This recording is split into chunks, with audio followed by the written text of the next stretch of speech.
This is an SM Media production.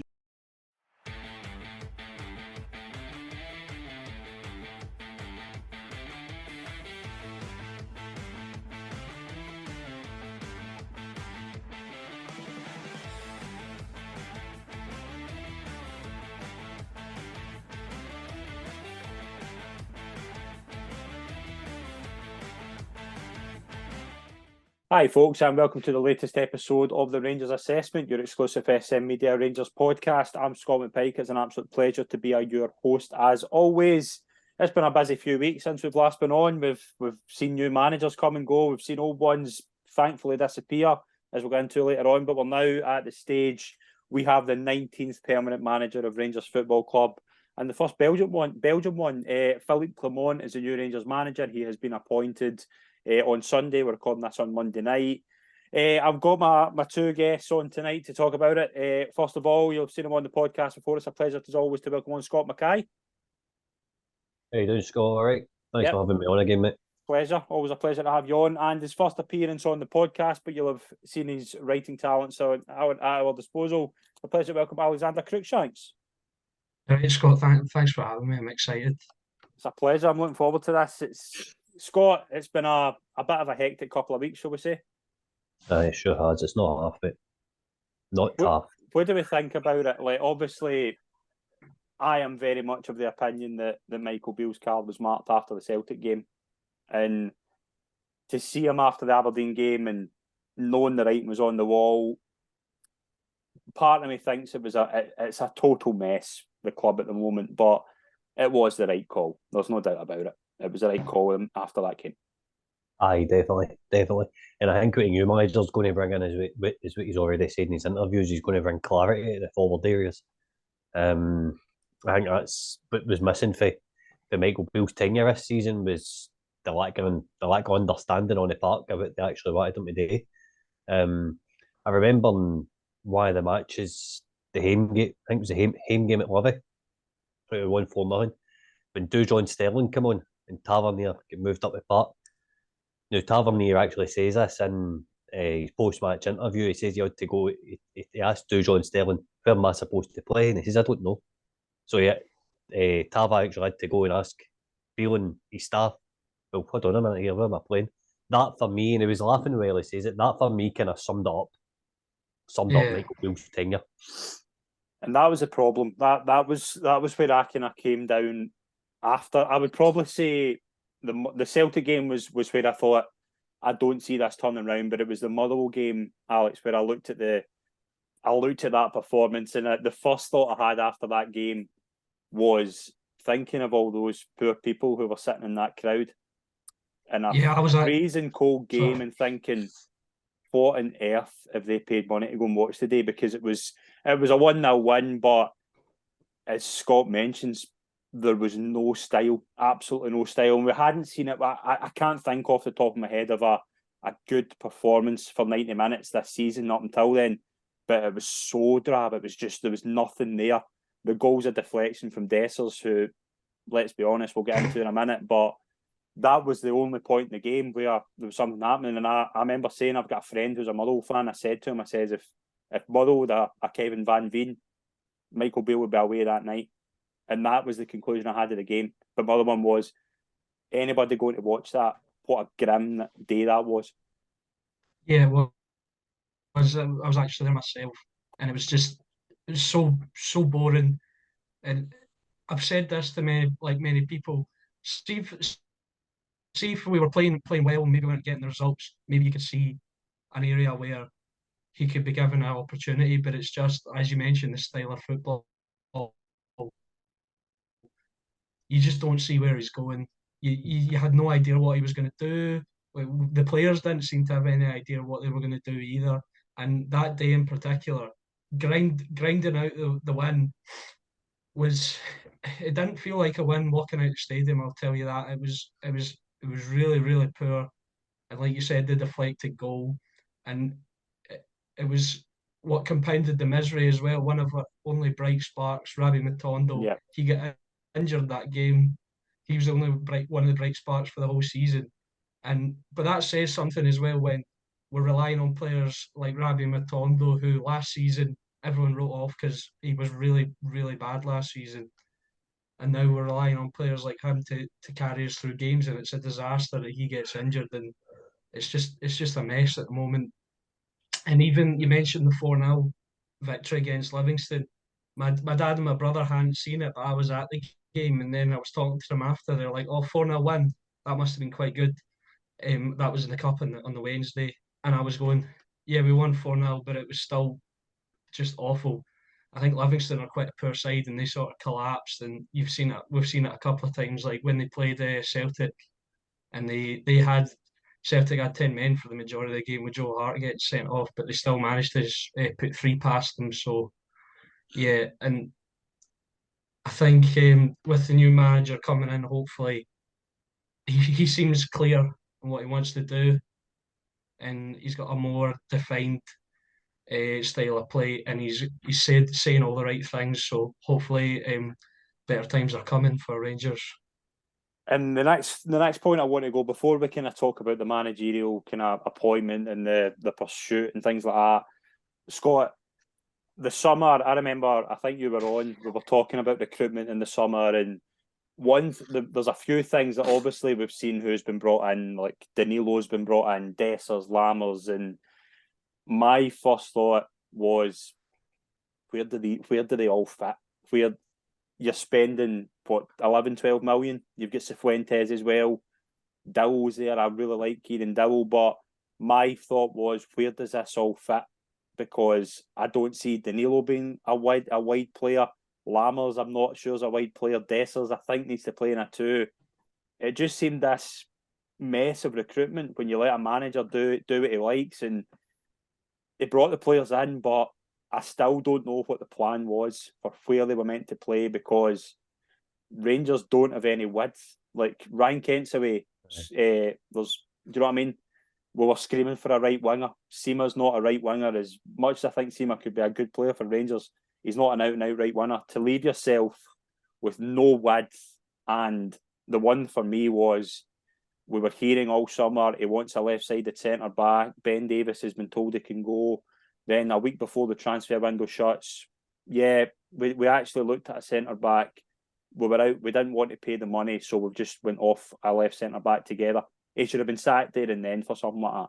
Because if you've looked at last season, some of the goals Rangers conceded last season, particularly against Celtic, were a nonsense. To then stick with that defence, to me, is a sackable offence in itself. To bring in a 35-year-old injury-prone centre-back and a young rookie right-back who might be good in a couple of years, to me is criminal. To me speaks of a shambolic summer in terms of recruitment, which started so positively.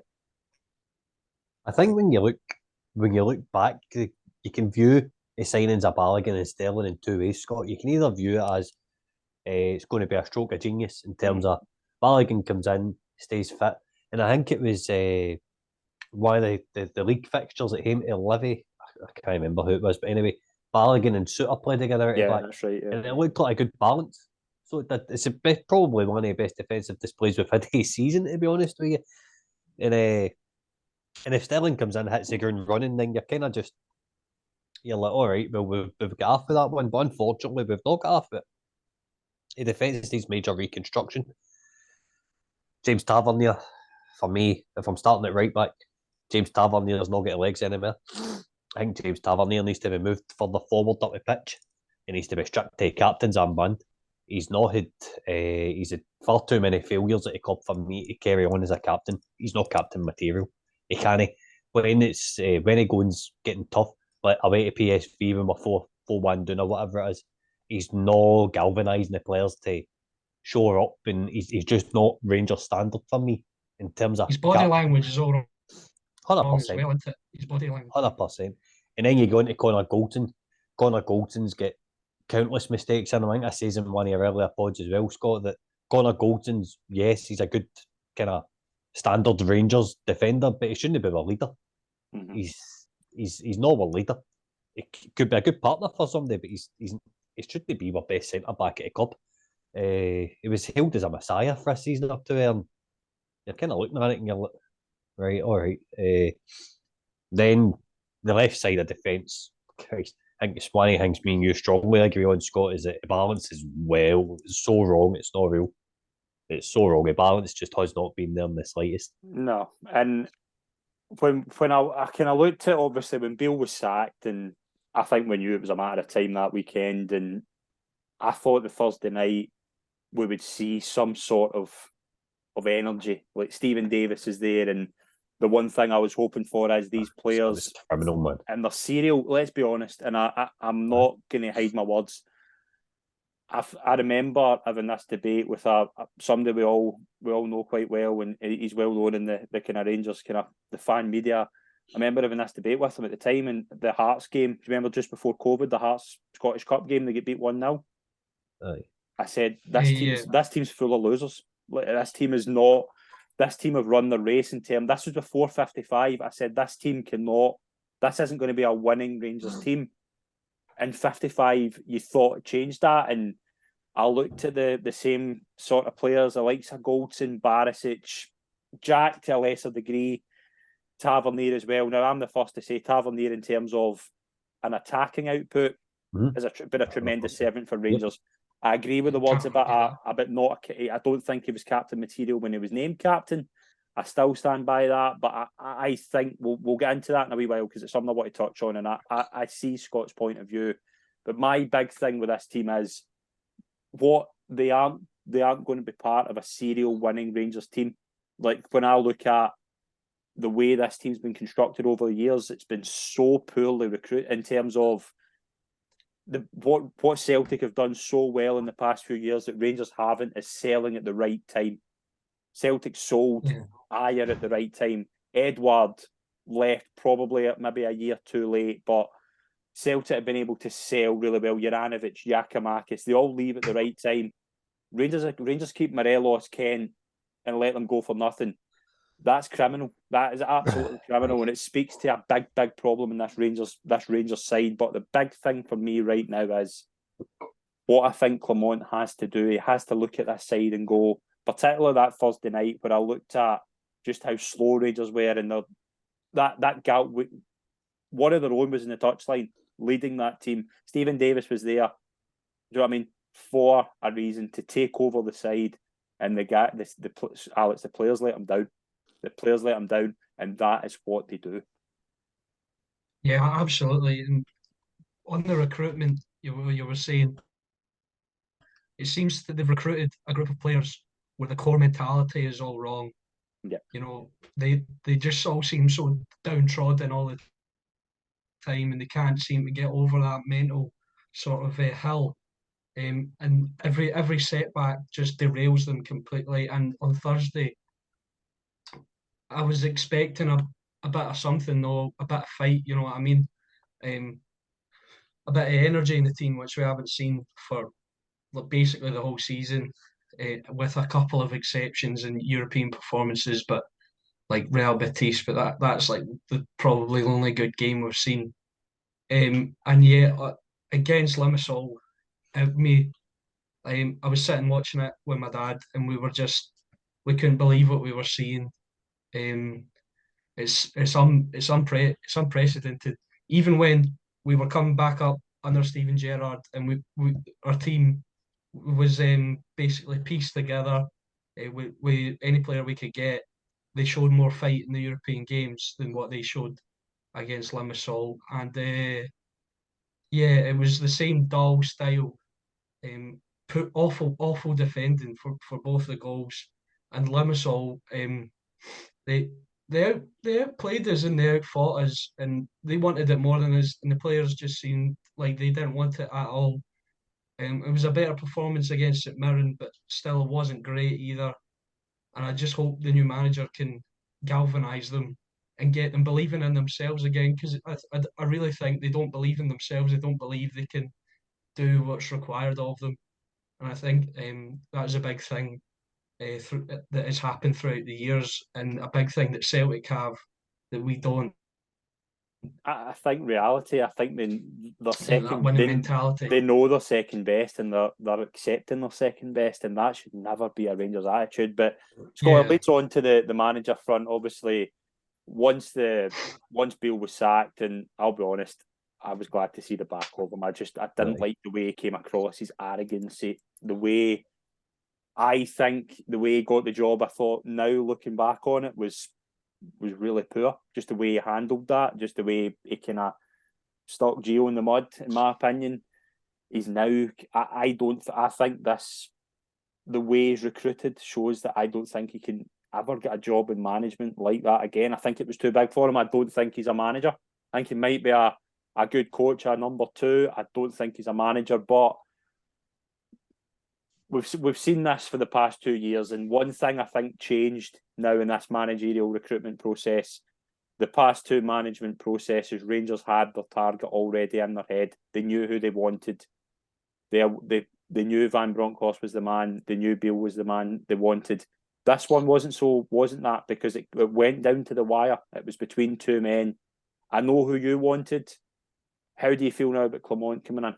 What do you think? What do you think about the process? Like, are you gutted we never got Muscat, or is it now are you willing to kind of just go, right, Clement's here, he's got a European pedigree, will this work better? It is a tough one, because it's a very 50-50 thing.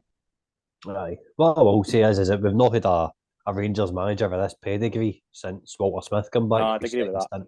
Yeah. We've not had anybody that's won league titles with different teams. Belgian division isn't it's not one that it's not an easy league to win, especially when you've got daft playoffs and things like that after it. Yeah. If I'm being brutally honest, I'm underwhelmed by the appointment. Right. I wanted to see a fast free-flowing style of play brought to Rangers, because I think that's the least the board could give the supporters just now. It's with a brand of football that we know is going to bring success. Seen it countless times with Celtic and Ange. Would we have had the players for it? Probably not. But Muscat would have found a way to get the players taken over and implemented some youth. I've loved the emergence of young Zach Lovelace and Ross McCausland. Fair play to Stephen Davis for giving them boys a chance, because I think it's badly needed. It's the reading up I've done on Clement. He's a very possession-based manager. Slow build-up play. Likes the wings. Likes to switch the play a wee bit. Basically, it's music to these players' ears. Borna Barisic is going to love it, because he's got another starting slot for another couple of years as long as Yilmaz is injured. Tav's going to keep playing. By all means, I'll get behind the guy. I'll give him a chance. I definitely will support him. But I think, reading up what I've done on him, ultimately it's going to be the wrong appointment. I think we're going to be in the same place this time next year, because what these players needed was somebody to come in that's going to not galvanise this squad to try. With the two managers that's trying to come in to galvanise this squad, one of them got us to a European final, and then 6 months later they turned around and stabbed him in the back. They've just done the same to Michael Beale. They've stabbed him in the back. Players aren't good enough to play for Rangers. Full stop. But what I was hoping for was a style of play that was going to come in to get us by to the next couple of transfer windows, to bring us some success short term to medium term. And then at the end of the season, you can start looking at long term things. But Philippe Clement's here. He's got my support. He's got my backing. It's just not my preferred candidate. So I don't have opinion. And that's the thing, like, and I think the problem that Rangers fans will have is, and I know a lot of people who wanted Muscat, let's say, for example, in 6 months' time, Clement has 2 trophies in the bag and the gap's no longer 7 points in the league. There'll be some people who'll be saying, or they'll be gutted that's worked out because they were wrong. But Rangers are a bit more successful. That's what we all want. So it is that thing. And one thing that struck to me, Alex, was the appointment of Clement and that pedigree, as Scott says. But the big thing as well, I think there will be a big change in the way Rangers play. Now, my big thing on Sunday, the St Mirren game, was I don't see what the plan is here. Lundstram, Raskin, Cifuentes, to me, they were all doing the same thing. I don't think you need that at St Mirren. you need something different. You need to be a bit more tactically flexible, as Scott says. We need to see a bit more width. To be sitting with Rabbi Matondo as your own out winger in October is nonsense to me, and he's not even. Do you know what I mean? He's injured. So where is your width? Where is your tactical flexibility? So now we're in a big position where we need to look at this Rangers team and go, we need something different. We need to see something different. We need to see what Celtic do, for example. Celtic are under Ange in particular. There was a style of play. We knew what they were willing to do. We know what, you know what I mean? We know what a lot of sides are going to do. But Rangers just don't have a way of playing. It's either three ways, in my opinion. It's either three ways at the moment. It's either if the first 20 minutes, if there's no goal, just get the ball out wide and pound crosses into the box. The second one is either, as we saw on Thursday, give the ball to Abdallah because he's the one that seems to be doing a bit at the moment, or give the ball to Connor Goldson and let him ping an 80-yard pass every 20 times. One time it might appear, so we'll use that. That isn't a style of play. That's just hoping for the best. That isn't going to win you championships. That's what Philippe Clement needs to implement immediately as a style of play to make Rangers better in the league, because that's where the issue is. I don't care what MD says. Rangers are 7 points behind after 8 games. They aren't a winning side in the league. That needs to change. And the only way that changes, in my opinion, is a style of play that these players know. They know their jobs. The manager, I think that's a bit better in terms of a man manager who's going to get his arm round them and say, whoever needs an arm round, get the arm round. Whoever needs a rocket up the backside, he does that. That's what I want from a Rangers manager. And that's what I want from a Rangers team. A Rangers team who can go out there, win games 3 or 4-0, but we have a style of play as opposed to give the ball to Connor, let him ping it 80 yards, 20 times a game, hopefully one time it comes off. That's not going to work. It's not worked. No. And yeah, I have faith in Clement that he will do that. He speaks very well.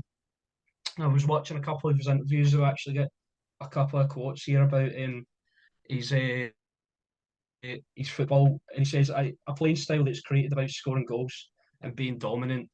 And he says it's well structured, and his goal is to attack, but also to win games and not concede cheap goals. And that is everything that we haven't been seeing at Rangers. We concede cheap goals.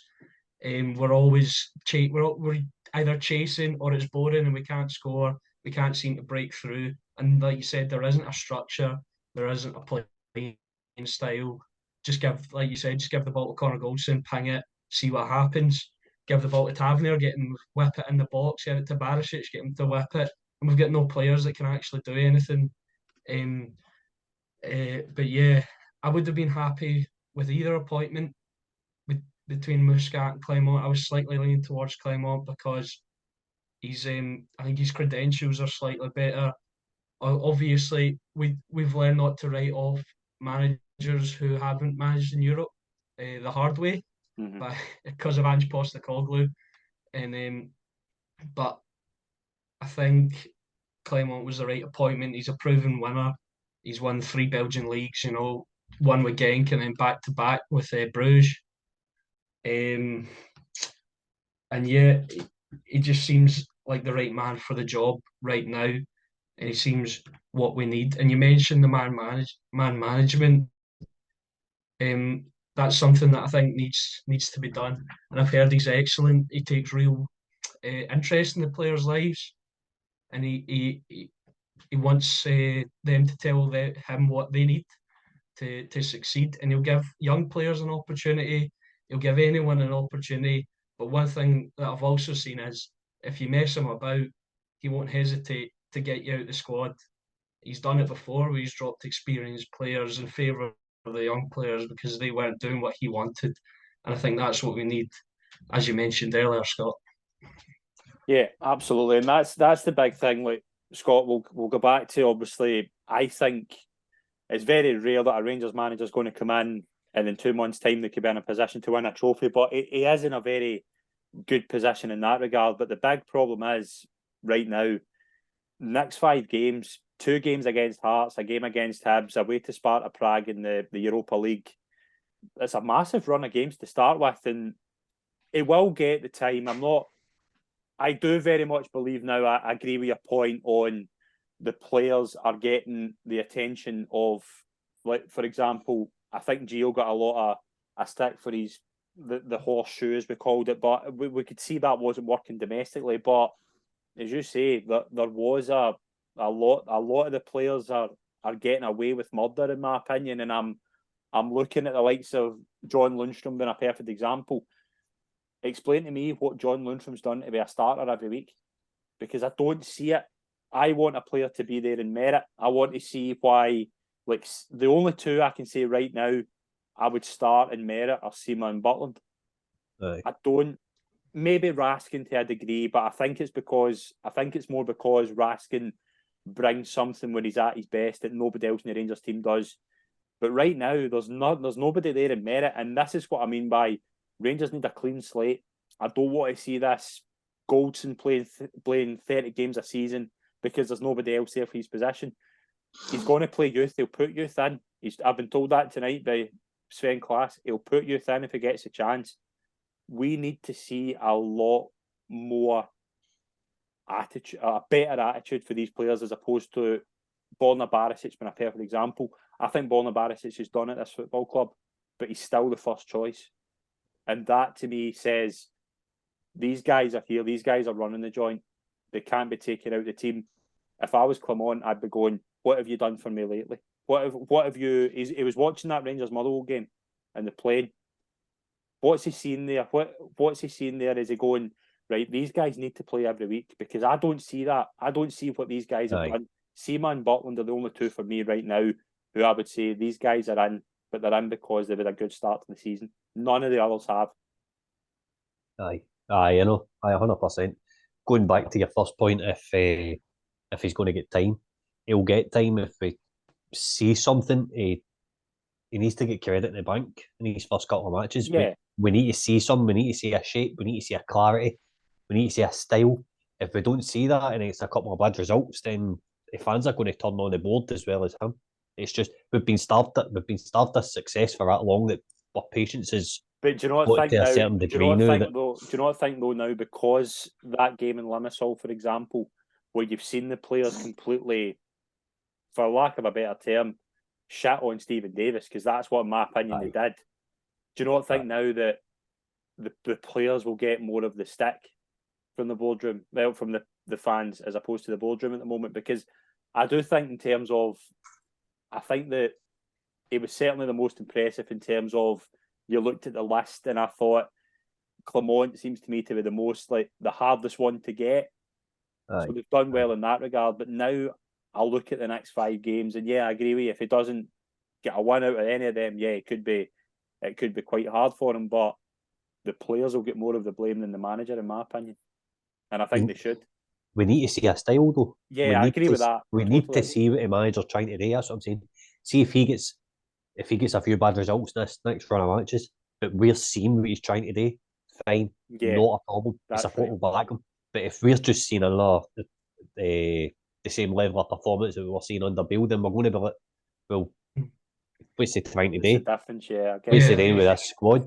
Do you know what I mean? We're not going to see, if there's no balance to our play and no kind of the energy, no tempo, then that's the manager's job to get that out of the players. So for me, the pressure's on early doors.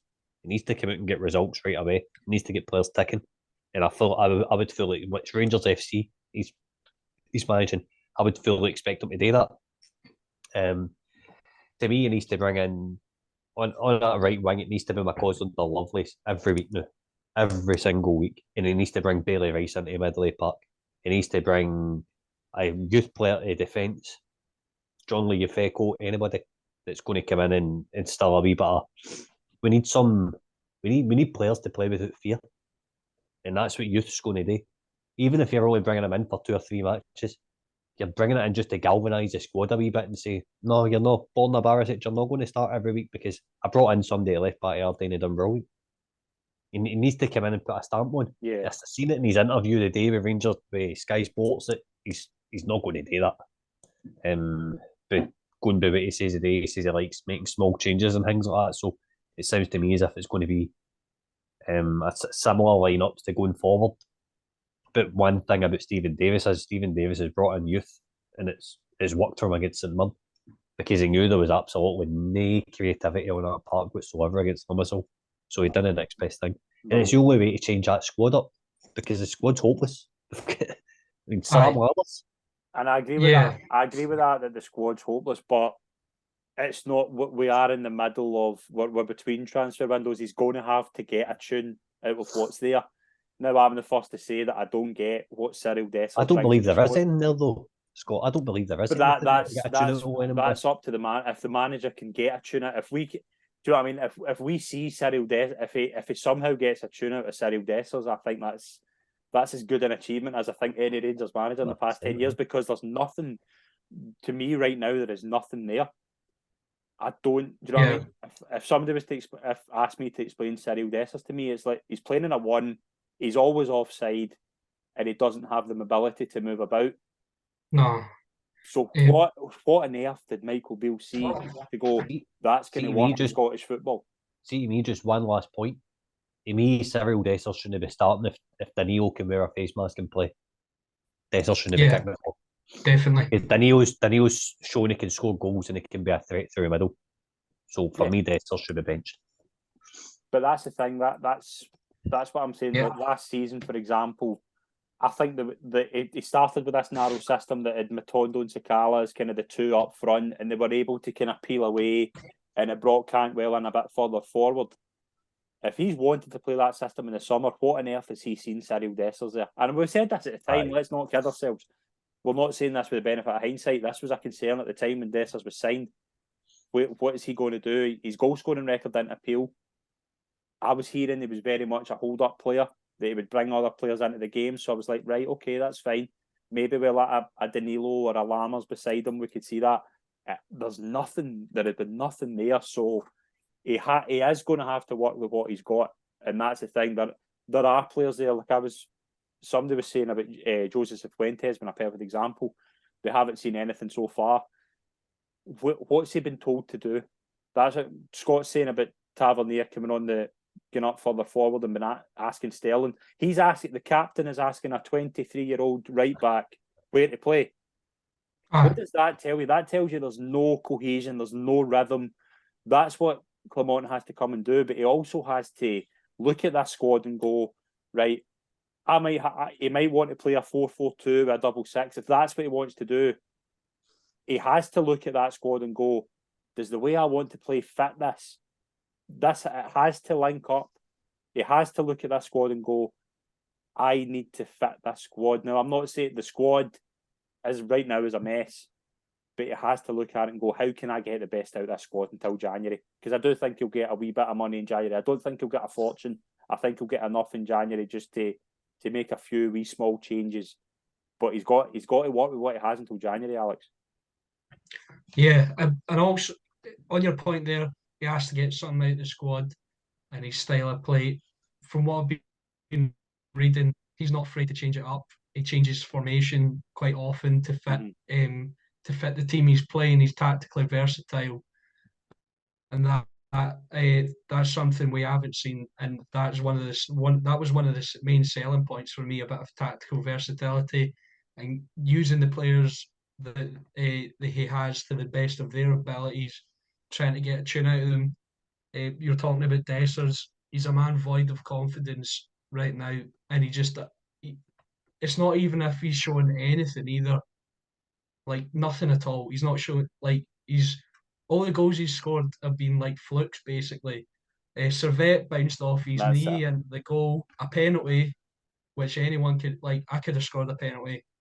and then the goal against Motherwell, Motherwell, where it just rebounds off the inside. His best finish was actually his offside against Limassol. That was his best finish, and it was all. But he's been offside. Do you know what I mean? Like we haven't seen anything. That's the thing, that there's been negatives there, and that's the worry. But I want to touch on recruitment for a wee minute before we kind of preview the Hibs game, Scott. I want to get both your thoughts on this. The director of football chat has been obviously quite big in the past couple of weeks, and I've been very vocal that, particularly with a kind of continental manager, I think we need a director of football there, because I think what we've seen in the summer is enough to get to say do not ever give a manager freedom over recruitment again, 100% free will over recruitment, because it can work. Sometimes it can work. 99% of the time, it's not going to work, and we've seen that. It's an absolute mess, and that is because a manager was there. You need somebody. You need somebody there, not just to take charge of recruitment, but to lift the pressure off the manager as well, because I think you do need a tandem working together. We see it at a lot of European clubs at the moment. It is the model. It is the model we're all kind of working towards now. Rangers should be doing that. So I think a director of football in the next couple of months has to be an absolute priority. I think it probably now, with the benefit of hindsight, they should have had one over the summer. But apparently what I'm hearing, Michael Beale didn't want a director of football with him. I see why now, because they were going to get in his way and tell him, you're off your head for some of the signings you're making. So now, I think to avoid something like that happening again, now I'm not going to, I've looked at some of the players Philippe Clement's brought in and how they did at their clubs, and I've got to say, it impresses me. He's done really well in terms of recruitment at some of his clubs he's been at, but all of them have been with director of football. So it is a model everybody's using now. Rangers need to get onto it. They need a director of football, in my opinion, ASAP. And I think I'll be very surprised if we don't win in the club before Christmas. I think the route we need to go down is we need to go down south for it. I think it needs to be somebody who has earned a good name. Like the guy Sam Jewell, for example, was linked to Brighton. You could go to Brentford. They've got a kind of similar setup to Brighton. The amount of like data they get through, what they analyse, and they scout a player. They don't just look at what he's doing in the park. They're looking at everything in his life, basically. I think if you can dangle a carrot to one of these guys about come up here, be a director of football, it's a step up for them. I think that's potentially the route we need to go down. But it needs to be somebody kind of with a proven track record down south of being a good steady scout, who's ready to make the step up to a director of football, because it's a promotion on it. Comes up here, does a good job, he goes down south, he gets an even bigger job again. I think that's the route we need to look to. I don't think that I've spoke to a few guys and they've said like guys like Christian Nellinger,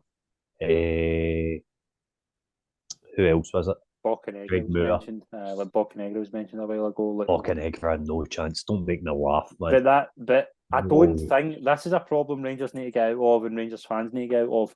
It doesn't have to be a Rangers guy. Aye, 100%. You know what I mean? It doesn't have to be. Now it's not like.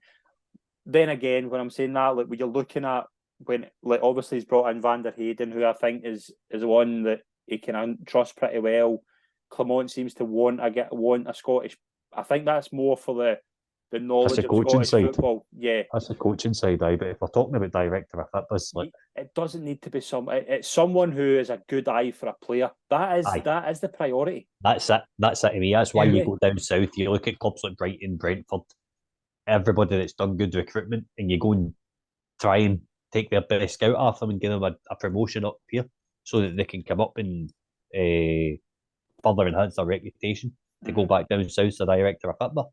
To me, it's the only route we kind of can go down, because you've got a guy that can come in that's been down south that knows all the markets because of the resources he's got for a club at a Premiership. So I mean, Brighton Guten sign guys for Ecuador, and like they've just got a replacement. They always seem to come in and they always seem to come in and hit the ground running. But that's the thing as well, and that's where I want to like get your thoughts on, Alex, as well. We right now Rangers are behind Celtic in so many ways, and behind, as you say, even the likes of Brighton and Brentford in terms of like obviously they've got a lot more money, but they recruit so well.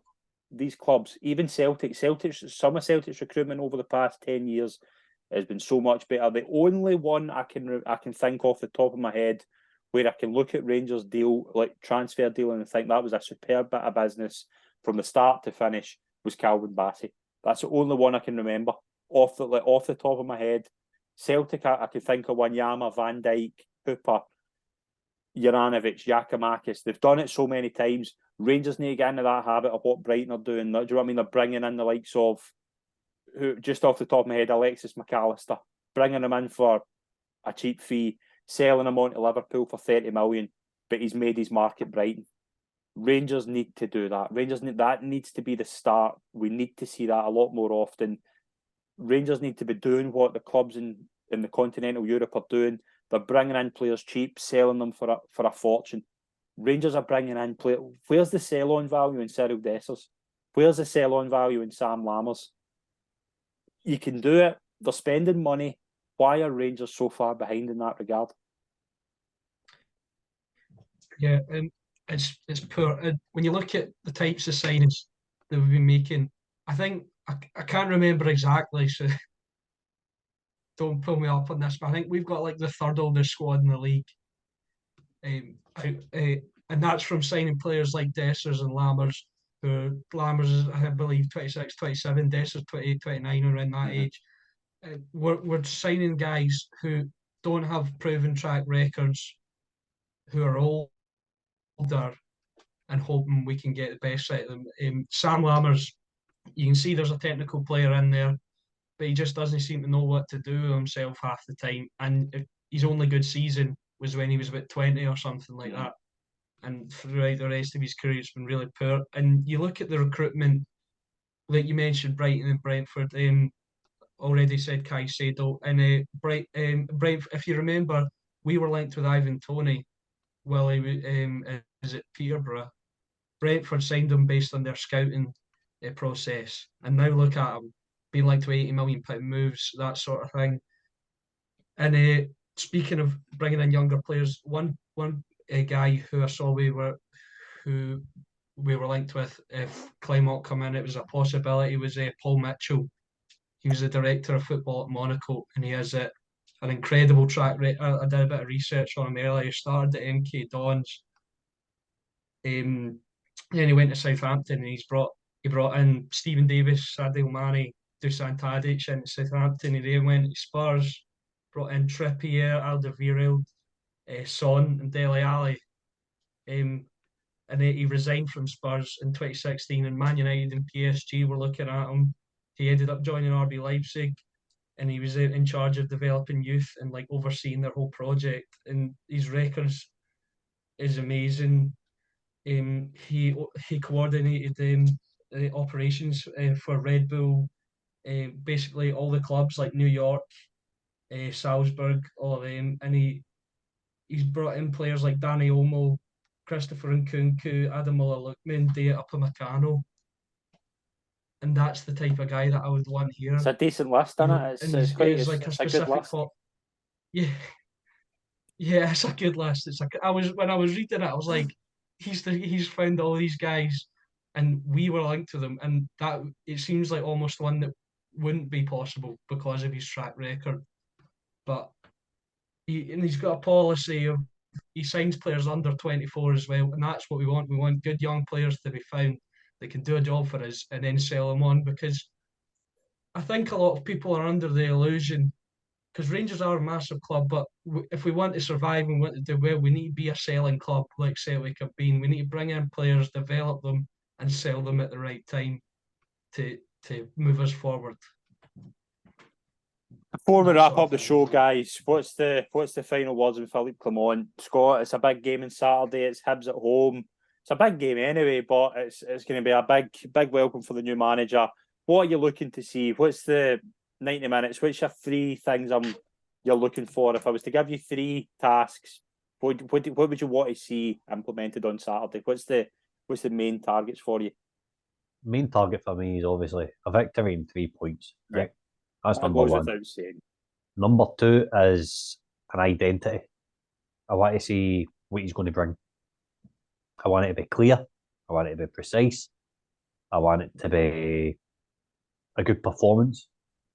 The style will come later, but I need to see the basics of this guy's philosophy at like starting to show on Saturday. Yeah. I need to see what he's trying to do so that I can then. He's already got my fullback in, but so I can then go, right, this is what he's trying to do. This is the way we're moving forward. and then you form an opinion on whether you think it's going to work or not. 3 is I still want to see either McCausland or Lovelace in a starting lineup Saturday, because I don't know what the injury situation with Lovelace is now. Is he back? Is he fit? I think he might be a couple of weeks from what I'm hearing, but I don't think it's as worse as what it was thought originally, because I think originally they thought it was torn. Right. I don't think it's as bad as that. So, but yeah, I agree with that. I think we definitely need to get that right wing position. Has been an absolute nightmare for Rangers for years on end. Now all of a sudden, I feel like them 2 boys come on against St Mirren in the last match, and they showed Merlin what Scott Wright's shown in his whole tenure. Yeah, his whole time as a Rangers player. So put them in.